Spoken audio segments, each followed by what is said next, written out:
You've probably seen this pattern before. A zigzag on a rug, a broken diamond on a cushion, a maze of brown, black, and cream sold as modern design. But the real answer is far stranger. What if that pattern was never meant to be merely decorative? Among the Kuba peoples of the Democratic Republic of the Congo, raffia cloth could carry wealth, rank, memory, collaboration, and ritual meaning at the same time. You were not looking at a printed code. You were looking at a social world made visible. And that world begins with a palm leaf. How can a leaf become an archive? Young raffia leaves stripped into narrow fibers, dried and prepared for weaving. Men traditionally weave the foundation cloth on an inclined loom. The fresh fabric is stiff, so it is rubbed, kneaded, and beaten until it becomes softer. Then the cloth passes into women's hands. Why does that handoff matter? Women dye raffia thread, embroider the surface, add applique, and sometimes cut the stitches into a dense pile that feels almost like velvet. A single panel can hold straight lines, loops, knots, interruptions, and sudden changes in direction. The geometry looks controlled,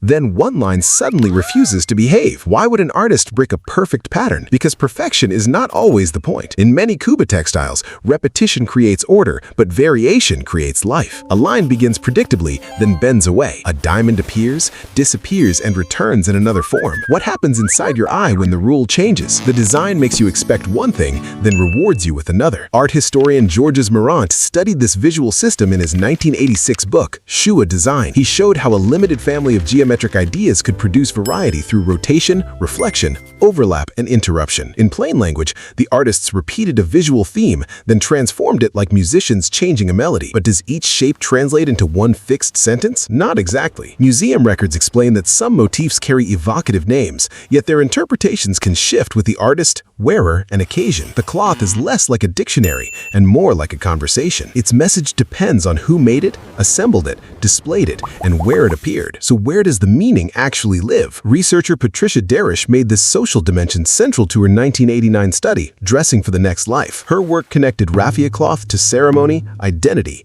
wealth, and the passage between life and death. A textile could be worn, exchanged, inherited, displayed at court, or used in funerary practice. A square of fiber could therefore hold far more than a pattern. Could one person create all of that meaning alone? Usually, the answer was no. Men wove the base, women embroidered, dyed, cut, and assembled it. Several specialists could contribute to a large prestige textile under the guidance of a female lineage head. What did each new pair of hands add? Each artist introduced small decisions. One line became thicker, one rhythm became tighter, one repeated shape turned in a new direction. The final textile carried collective labor without erasing individual creativity. Can an object have many authors and still feel whole? That question makes Kuba cloth difficult to describe with modern gallery language. A museum label may simply say Kuba artist, yet the object could embody family ties, specialist knowledge, obligations, and status. Its beauty came from coordination, but not uniformity. And what turns coordinated labor into history? Historian Jan Vansina approached that question through oral traditions and local testimony. In The Children of Woot and his later history, Being Colonized, he reconstructed Kuba history using spoken accounts,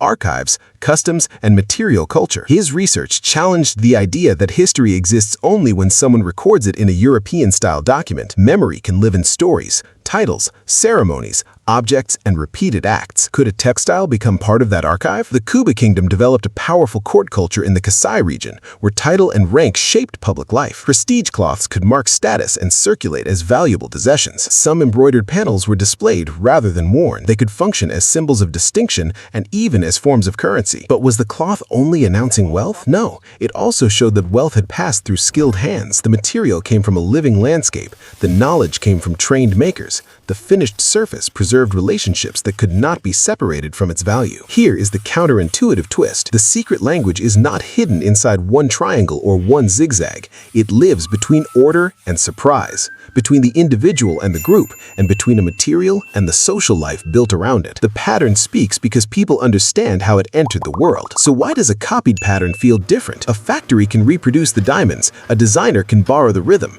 a digital image can repeat the geometry forever. But the original meaning also came from raffia palms, trained hands, family obligations, ceremony, rank, and time. What remains when those relationships disappear? The pattern still looks beautiful, but it says less. So the next time you see a broken diamond on a rug, a cushion, or a gallery wall, look again. You may think you're seeing decoration. You've probably seen this pattern before, but now you're seeing a social world made visible.